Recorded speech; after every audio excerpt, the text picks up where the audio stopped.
Sotsiokraatia, valimised ja tagasiside. Kuidas valitakse ringi liige rolli täitma? Selleks kasutatakse valimise meetodit. Eelnevalt tuleks välja mõelda ka rolli kirjeldus, milliste oskuste ja ülesannetega roll seotud on.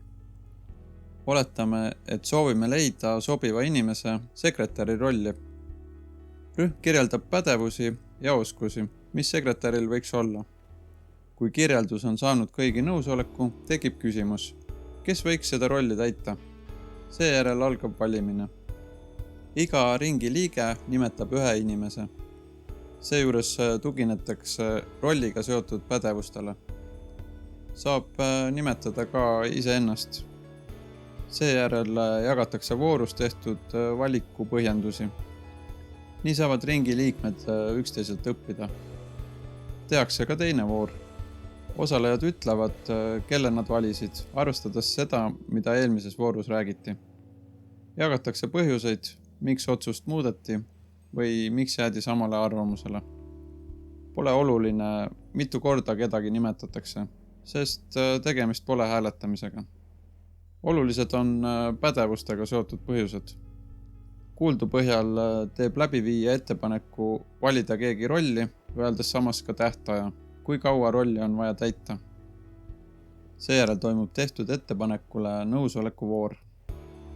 Vastuväited esitatakse juhul, kui mõnel ringi liikmel on kahtlus, et rolli määratav inimene ei aita ringi eesmärki täita. Siis teeb ring koos otsuse ja roll on määratud. Sellist valimise meetodit saab kasutada ka muude otsuste jaoks. Näiteks sündmuse toimumiskoha määramiseks. Protsessi eripära on, et ringi liikmetest räägitakse üksteise juuresolekul. See on paljude gruppide jaoks ebatavaline, kuid sotsiokraatias on see oluline võimalus õppimiseks. Omavahel võiks rääkida nii tööst kui ka muudest asjadest. Vaja on saada tagasisidet. Kui on midagi, mis muudab koostöö raskeks ja seda ei väljendata, siis olukord ei muutu. Kui probleem välja öelda, on palju tõenäolisem, et leitakse lahendus. Rohkem tagasisidet, rohkem teavet on alati parem kui vähe tagasisidet. Seetõttu on tagasiside kogumine integreeritud kõigesse, mida sotsiokraatias tehakse. Kõik algab ideest, plaanist. Viime oma plaani ellu, seejärel hindame juhtunut, võime tagasi minna ja vaadata, kas saame plaani kohandada. Leides veel midagi, mida tasub proovida, algab kõik uuesti. Kui meil on rohkem teavet, rohkem mõtteid, paremad ideed, saame need ellu viia ja töökorraldus muutub aja jooksul paremaks. Kui räägime omavahel ja jagame mõtteid, ei muutu paremaks mitte ainult töö, vaid ka inimsuhted ja hoolimine üksteisest. Igas organisatsioonis on selles osas arenguruumi. Rääkimine viisil, mis ei tekita positiivseid muutusi, pole hea. Peame suutma omavahel rääkida nii, et see soodustab ühendust. Kui räägite viisil, mis ei ole emotsionaalselt turvaline, kui süüdistate inimesi ja kasutate kellegi maha tegemiseks võimustruktuure, siis on tõenäoline, et teid ei kuulata.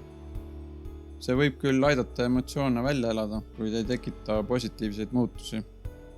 Mis tekitab muutusi, on ühendus, üksteise mõistmine, üksteise kuulamine, samal tasandil olemine. Ringid ei ole eneseabigrupid.